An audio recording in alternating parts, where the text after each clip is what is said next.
네, 노후 배터리 문제로 골머리를 앓고 있는 신형 전기차에 대한 이야기입니다. 데이비드의 아내는 현대차의 새로운 전기차를 처음 구입했을 때 몇 달 동안 아무 문제 없이 운전을 잘했습니다. 그런데 아이오닉5 SUV가 반복적으로 고장이 나기 시작하면서 작동이 불가능해졌습니다. 어떤 때는 문도 열리지 않았다고 하는데요. 알고 보니까 문제는 이 메인 배터리가 아니라 수십 년 동안 후드 아래에서 발견되어 온 더 작은 저전압 배터리 때문이었습니다. 일부 신형 전기 자동차 모델에서 12V 배터리가 예기치 않게 반복적으로 방전돼서 운전자가 다시 출발하기 위해서 점프가 필요한 상황이 현재 발생하고 있습니다.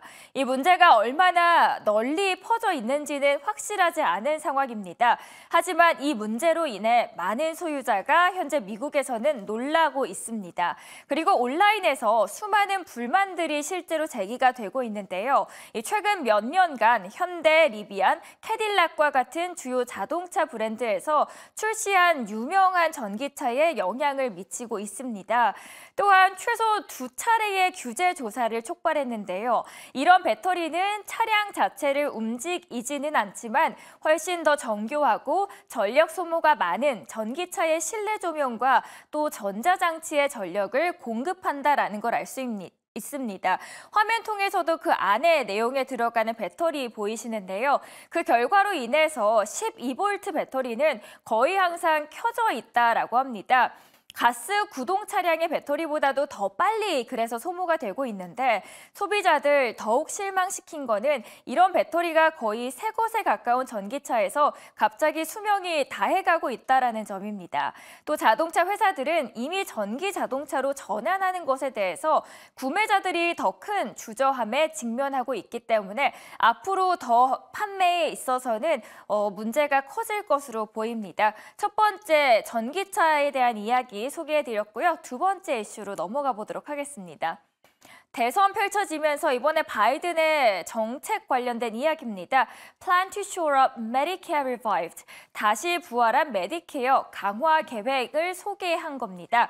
워싱턴 바이든 대통령의 예산 청사진은 고령 유권자들의 지지를 확보하기 위해서 분투하면서 메디케어와 사회보장을 둘러싼 선거의 싸움의 시작을 알렸습니다. 정부가 운영하는 메디케어 프로그램은 65세 이상 성인과 일부 젊은 장애인을 대상으로 해서 건강보험을 제공하고요. 약 6,700만 명이 이 프로그램에 등록되어 있고 올해 약 9천억 달러의 비용이 소요될 것으로 예상됩니다. 상당한 비용이죠. 이 제안은 주요 메디케어 신탁기금의 지급 능력을 무기한으로 연장할 건데요. 트럼프 대통령이 사실 지난주 이런 일이 있었습니다. 연두교서에서 공화당이 백악관을 되찾고 의회를 완전히 장악하면 메디케어와 사회보장 혜택을 삭감할 수 있다라는 전망을 제기했고 여기에 대해서 공화당 의원들은 거짓말쟁이라고 외치면서 분노한 반응을 보인 겁니다.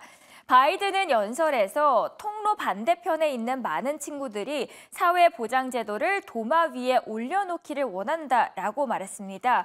여기 있는 누구라도 소셜 시큐리티나 메디케어를 삭감하거나 은퇴 연령을 올리려고 하면 제가 막겠습니다라고 한 겁니다. 바이든은 선거일까지 약 8개월이 남은 현재 고령 유권자 사이에서 이 근소한 우위를 점하고 있습니다. 지난달 실시된 월스트리트 저널 여론조사를 보시면 65세 이상 유권자의 48%는 트럼프와 맞대결해서 바이든을 지지하겠다라고 답했는데요. 이 46%는 트럼프에게 투표하겠다라고 대답했습니다. 양당의 정치 전략가들은 고령 유권자를 투표장에서 투표할 가능성이 가장 높은 인구 통계 그룹 중 하나로 간주되고 있습니다. 여기에 대한 바이든의 전략들 하나 소개해드렸고요. 마지막 이슈 넘어가 보도록 하겠습니다. 이번에는 금에 대한 이야기입니다. 끊임없이 올라가고 있는 차트 보이시고요. 왼쪽에는 제목입니다. Big Gold Rally Surprises Wall Street. 월가를 놀라게 한 대규모 금 랠리입니다.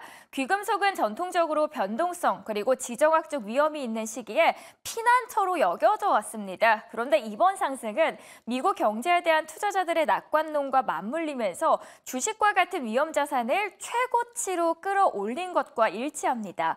비트코인도 이전 기록을 넘어섰죠. JP모건 애널리스트들은 금이 명목상 최고치까지 급등하면서 그 강도에 놀라움을 금치 못했다라고 전했습니다. 하지만 일부는 이제 최근 금값의 상승세가 지속될 수 있을지 의문을 제기하는 사람들이 종종 나타나고 있는데요. 금은 항상 변동성이 크다라는 점도 함께 투자하실 때 기억하시면 좋을 것 같습니다. 오늘 이렇게 세 가지 외신 스케치 전달해 드렸습니다.